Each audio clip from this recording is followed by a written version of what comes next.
अध्याय 2। आरोहण। आरोहण। लेखक संजीव। कुछ देर बाद रूप भर्राए गले से डरते डरते पूछने लगा, भूप दादा तो है ना? भूप? रुको, बुलाते हैं। अरे भूप! बूढ़े त्रिलोक की आवाज प्रतिध्वनि बनकर लौटती रही। जवाब में कहीं से कोई आवाज नहीं आई। रूप ने डरते डरते शेखर की ओर देखा। उसे संदेह हो रहा था कि क्या वाकई भूप है या बूढ़ा त्रिलोक उनकी आत्मा का आवाहन कर रहा है। कितने लोग हैं वहां? शेखर ने पूछा। एक औरत ने बताया, अरे वो हैं, उसकी घरवाली, एक लड़का है, लेकिन वो तो। आगे के शब्द रोक लिए थे उसने जबरन। लड़का भी है? लो, अरे वही लिवाल आया ना घोड़े पर आपको, किसी लड़के ने बताया। वो? रूप ने मुड़कर देखा। महीप वहां नहीं था। काफी दूर पर एक घोड़े पर बैठा कोई नन्हा सवार दूसरे को हाँकते हुए ढलान में तेजी से उतर रहा था। उनकी आंखों में उसका अक्स छोटा होते होते पहाड़ की ओट में तिरोहित हो गया तो शेखर ने कंधे उचकाए। स्ट्रेंज। भूप तो यक किसी की बात ही नहीं करता। तू ऐसा कर, शाम होने वाली है, देर ना कर, जा चढ़ जा इस म्याल पर। इस पर? वह कुछ परेशान हुआ। क्यों? अभी तो तू कह रहा था कि तूने बड़े बड़े पहाड़ चढ़े और सरकार यक काम का वास्ता तुझे 4000 तनख्वाह देती है। वो बात नहीं दादा, पहाड़ों पर तो हम पत्थरों, खूंटी, रस्सों, कुल्हाड़ी और दूसरी चीजों के सहारे चढ़ते हैं। यहां तो साथ लाए नहीं। ओ? त्रिलोक की आंखें झुर्रियों के दलदल से ऊपर उछल आईं। इतना इंतजाम हो गए? तब तो तू चढ़ पावे म्याल पर। त्रिलोक हंस पड़े, दूसरे बच्चे, बूढ़े भी। औरतों ने हंसते हंसते मुंह फेर। अरे वो देख, भूप तो इधर ही आ रहा है। किसी प्रौढ़ की आवाज आई तो उस दिशा में सबकी नजर मुड़ गई। पहली नजर में वह पूरा का पूरा दिखा नहीं। पांव किसी डिबके की ओट में थे, सिर किसी डाल की ओट में। सिर्फ उसके हाथ और बीच के अंश ही दिख रहे थे। पता नहीं उसका मायावी कद अंदर जमीन में कितनी गहराई तक गया था और आसमानों में ऊपर कितनी ऊंचाई तक। धीरे धीरे चलकर वह सामने आया तो वह कतई असाधारण नहीं लगा। हालांकि उसकी चुस्ती और स्वेटर मफलर में दरमियाने कद की मामूली सी शख्सियत के बावजूद उसका तिलिस्म अभी भी बरकरार था।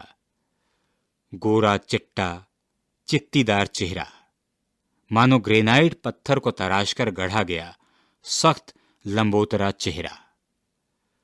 उसकी अजीब सी स्थित प्रज्ञ आंखें मध्यम मध्यम जलती हुईं। भौहों पर कटे का निशान वही है, बिल्कुल वही। 11 सालों में और भी ठोस और भी सख्त हुआए थे भूप दादा। दादा। रूप जा झुका भूप के कदमों पर। मैं रूप हूं, तुम्हारा भगेड़ा भाई। भाई ने भाई को देखा, जाने क्या क्या देखा, कहां कहां तक देखा।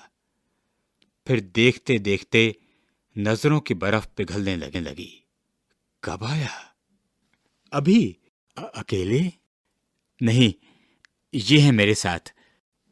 कपूर साहब जो मुझे लिवा गए थे, उनके लड़के शेखर साहब आईएएस की ट्रेनिंग ले रहे हैं मसूरी में। शेखर ने हाथ जोड़कर नमस्कार किया। भूप ने कोई उत्तर नहीं दिया। वहां त्रिलोक दादाजी समेत गांव के ढेर सारे लोग थे, मगर वह जैसे शिलाओं के बीच खड़े हुए थे। उन्होंने किसी से कोई बात नहीं की, न किसी ने उनसे।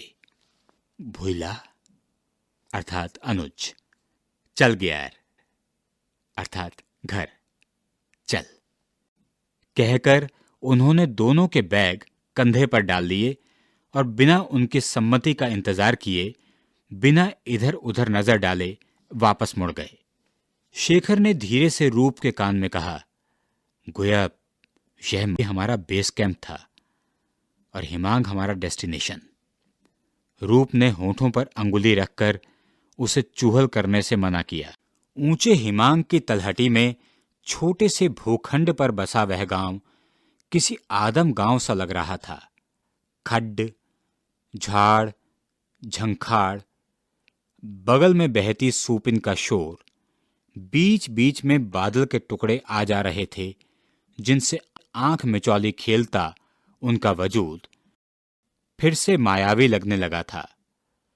कभी कभी तो भ्रम होता कि बादल तैर रहे हैं या वे।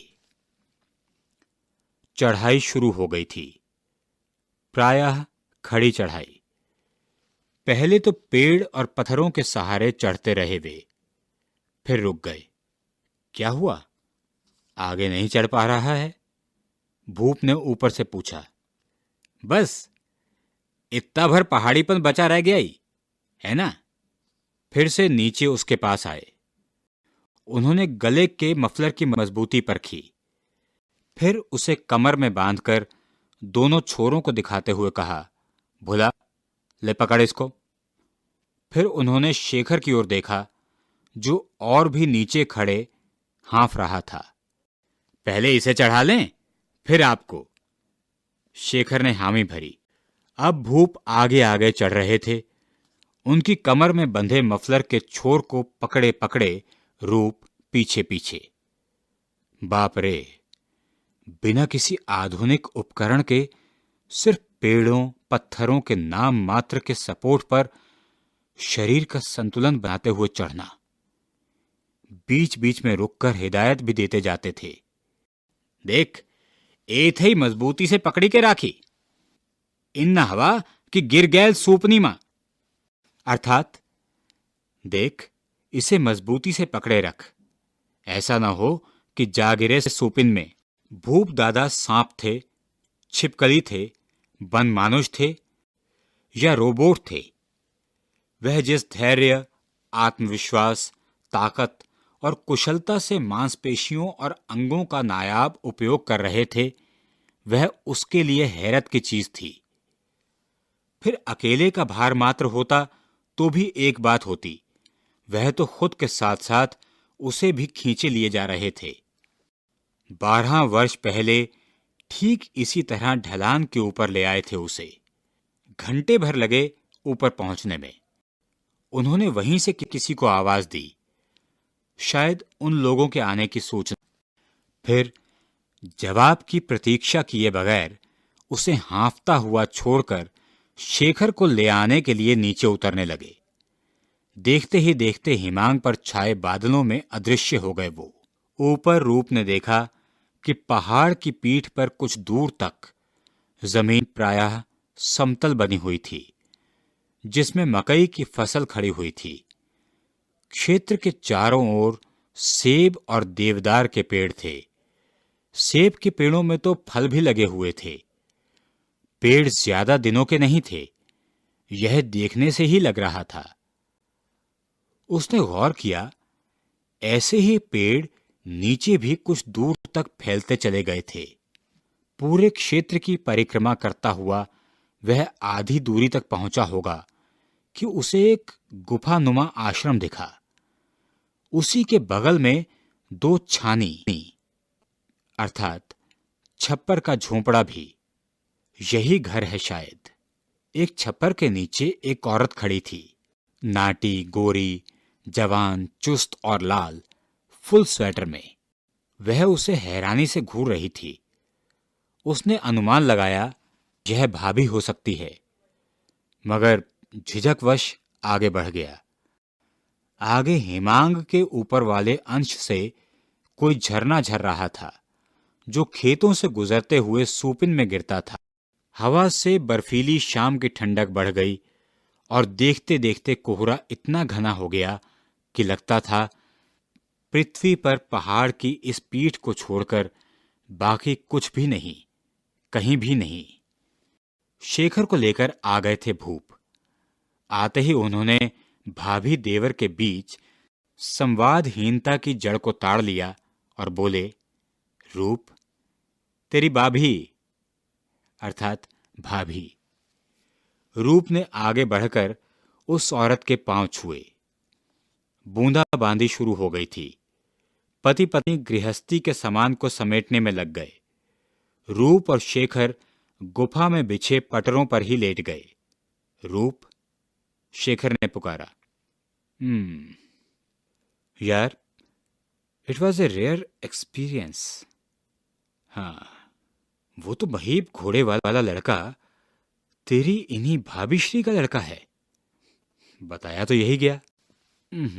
मुझे लगता है कहीं कोई गड़बड़ है। नींद की झील में डूब गया रूप का जवाब। जाने कब तक सोते रहे वे। रात के किसी पहर जगाया था भूप ने। लो, यकी खा लो, यकी पड़े रहो, बहुत जोरों की बारिश है बाहर। सचमुच बाहर वर्षा कहर ढा रही थी। सुबह उठे तो आसमान साफ था। पूरब की दो पहाड़ियों के बीच धुंध के पर्दे के पीछे से किसी बच्चे की तरह झांक रहा था लाल लाल सूरज।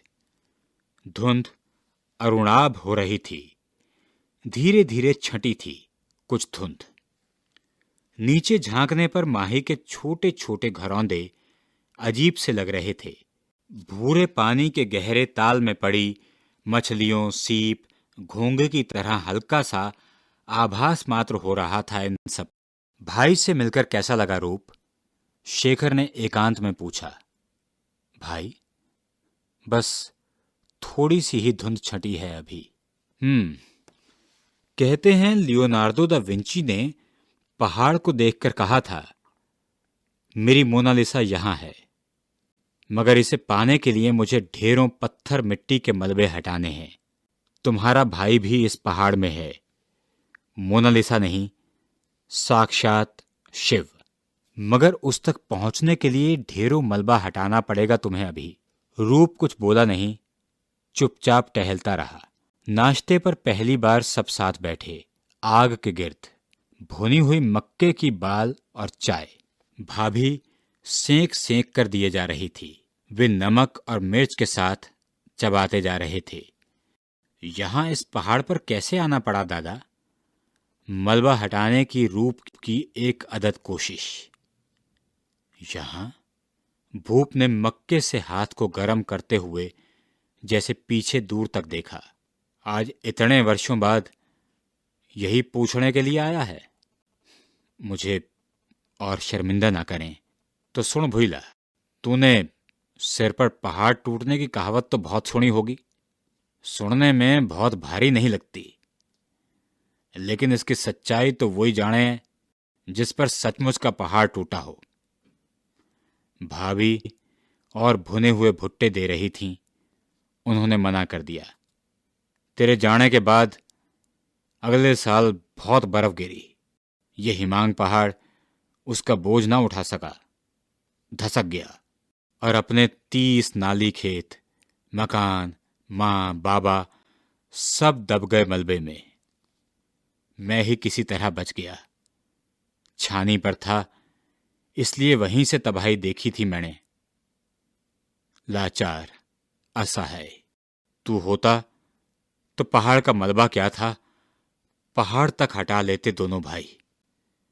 खेत भी खींचकर निकाल लेते, मां बाबा को भी। लेकिन नहीं हो सका। वही पहाड़ कब्र बन गया सबका। भूप थोड़ी देर के लिए चुप हो गए। तू तो पहले ही भाग चुका था, मुझे अकेला छोड़कर।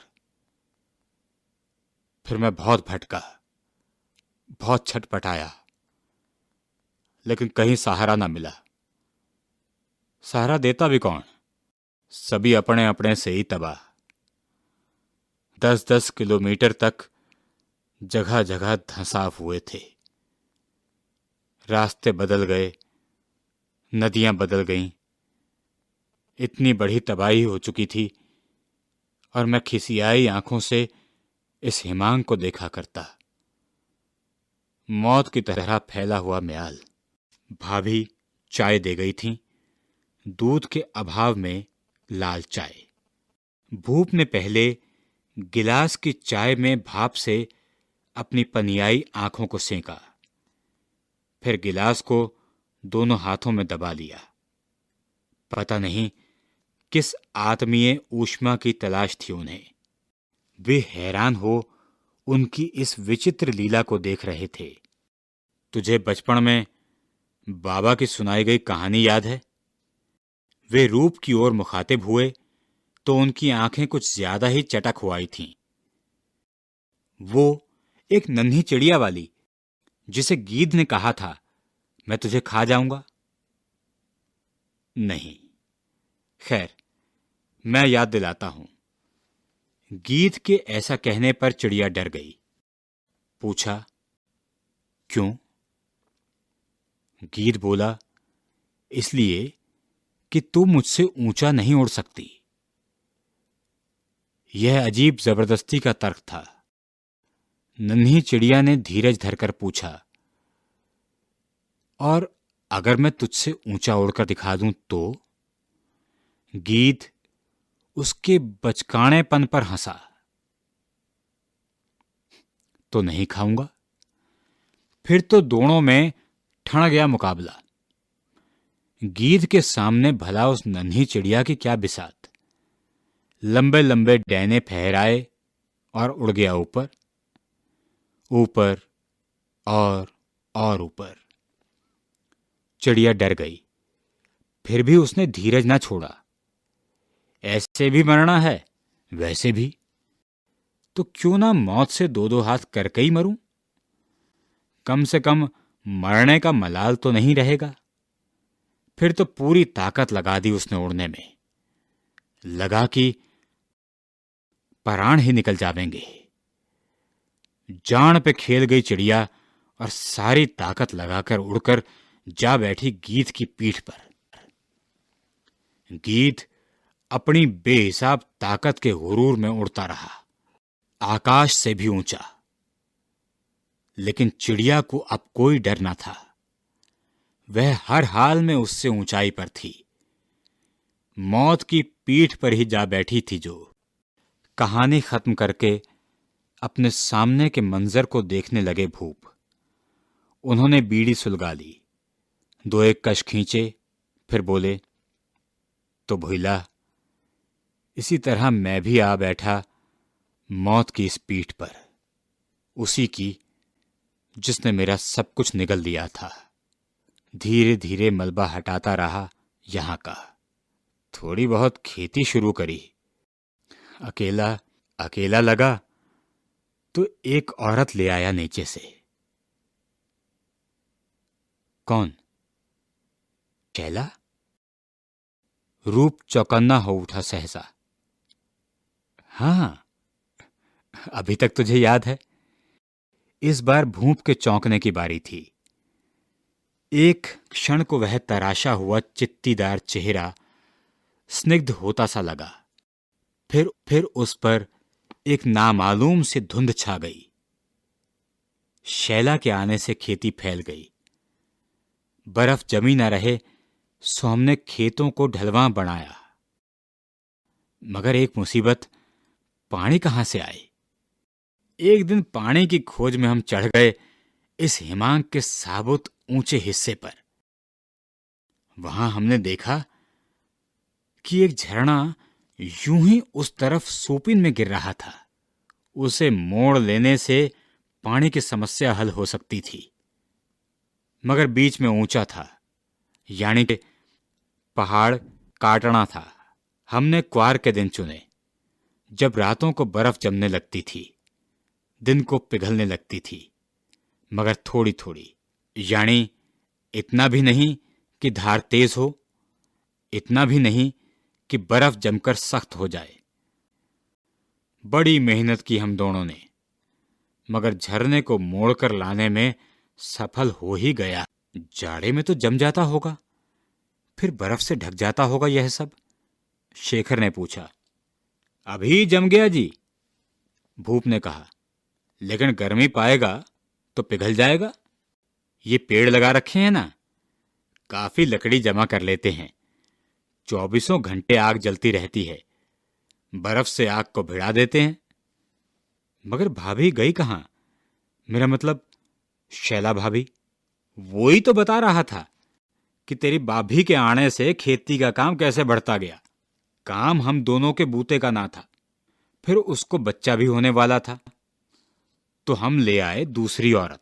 ए तेरी दूसरी भाभी। शैला से एक बेटा हुआ महीप। फिर एक दिन महीप अभी 9 साल का ही था कि उसकी मां को जाने क्या सूझा कि एक दिन हाई से कूद गई सुपिण मां। स्तब्ध रह गए रूप और शेखर। सिर्फ झरने के गिरने के शोर को छोड़कर कोई आवाज नहीं थी कहीं। एक गहरी सांस लेकर बोले भूप,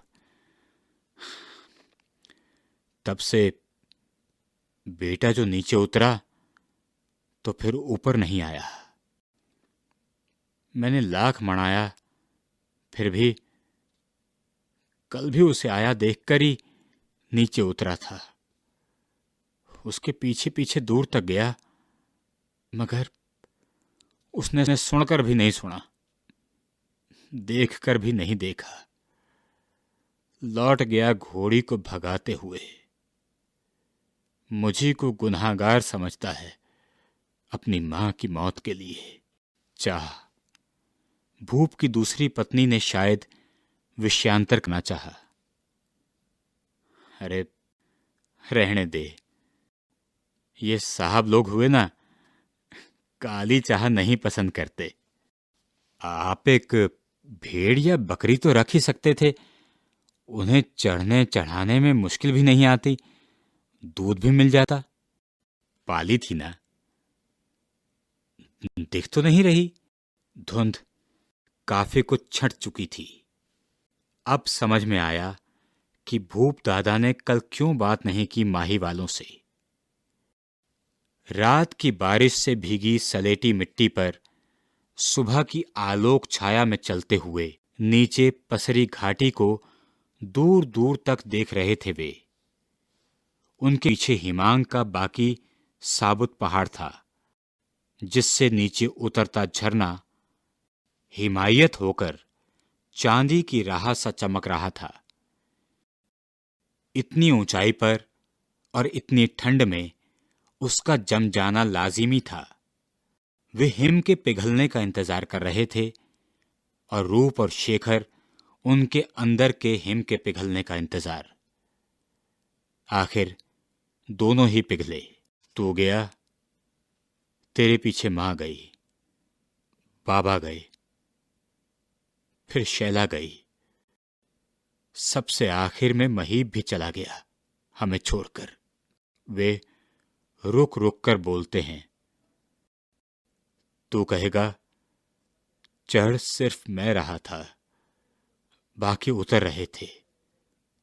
मैं कहता नहीं, अपने अपने हिस्से की चढ़ाई तो सभी चढ़ रहे थे। चढ़ने का सबका अपना अपना तरीका है।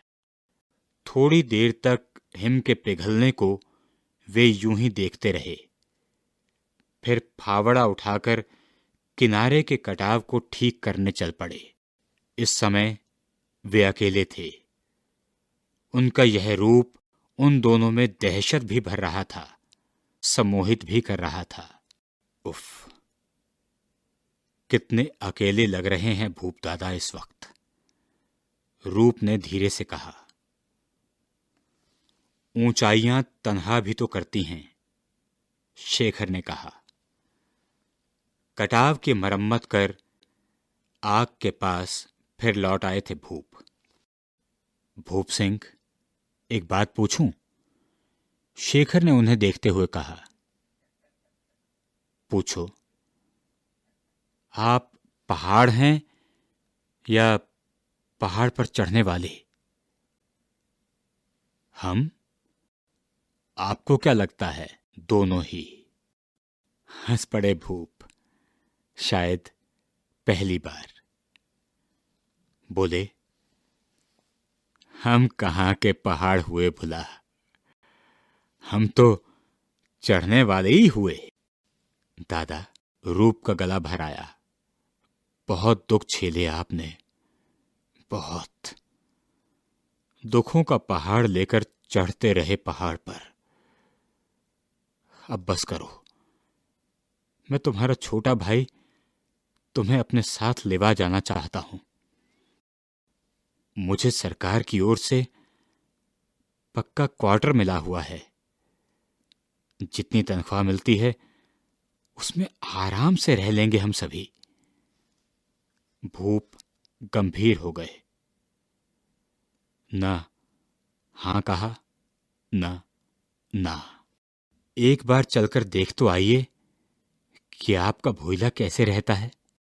भूप फिर भी निर्विकार बने रहे तो शेखर ने कहा, भूप भैया, मेरे पापा कहा करते थे कि क्लाइंबर माने चढ़ने वाले को अपनी सारी ताकत एक ही चढ़ाई में खत्म नहीं कर देनी चाहिए। कुछ ताकत बचा के रखनी चाहिए आने वाली चढ़ाइयों के लिए भी।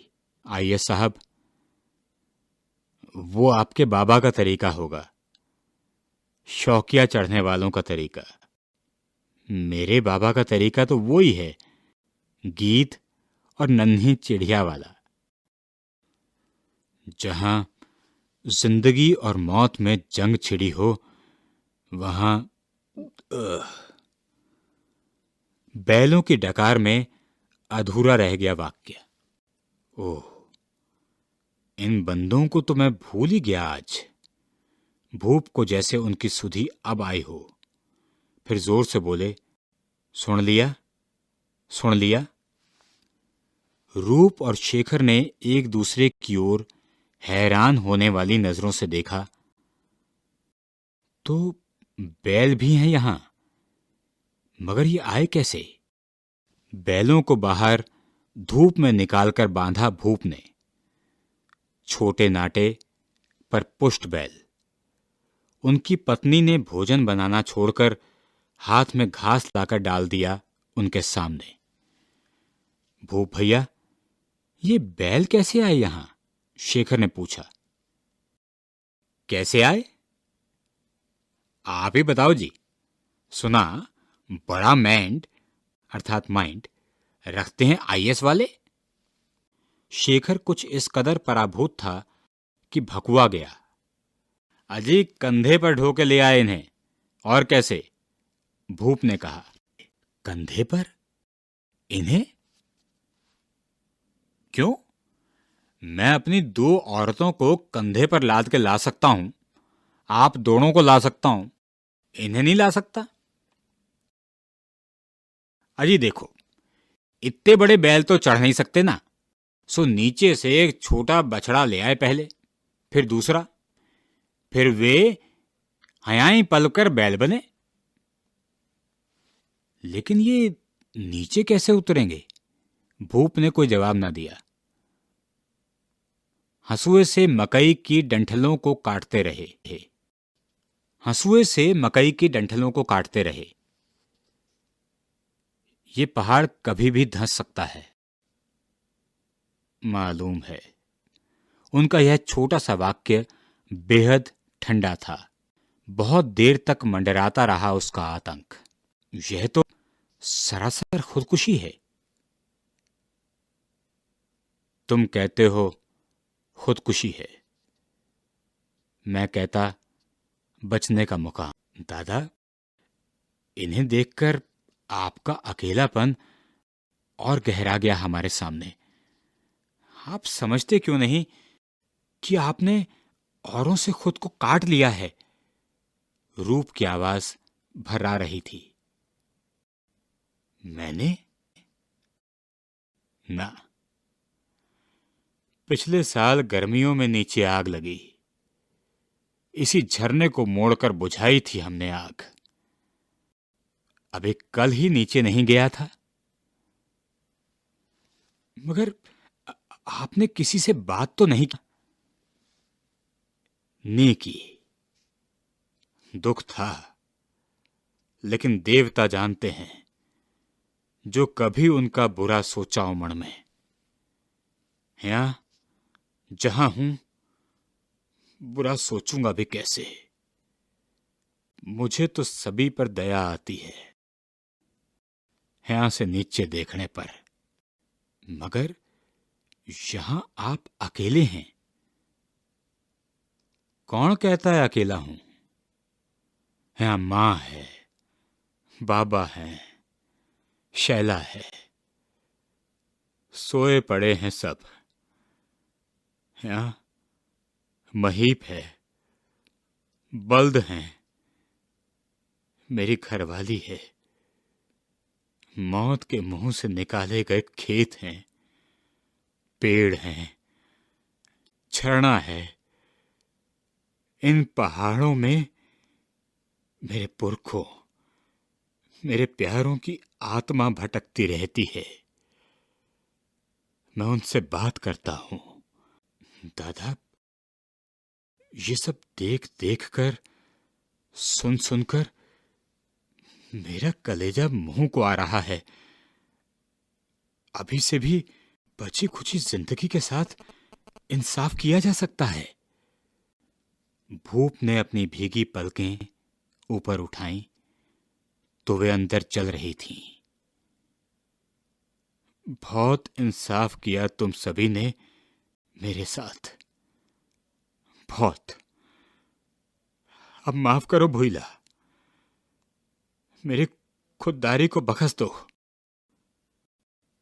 अब तो जिंदा रहने तक नाई बल्द उतर सकदिन ना हम।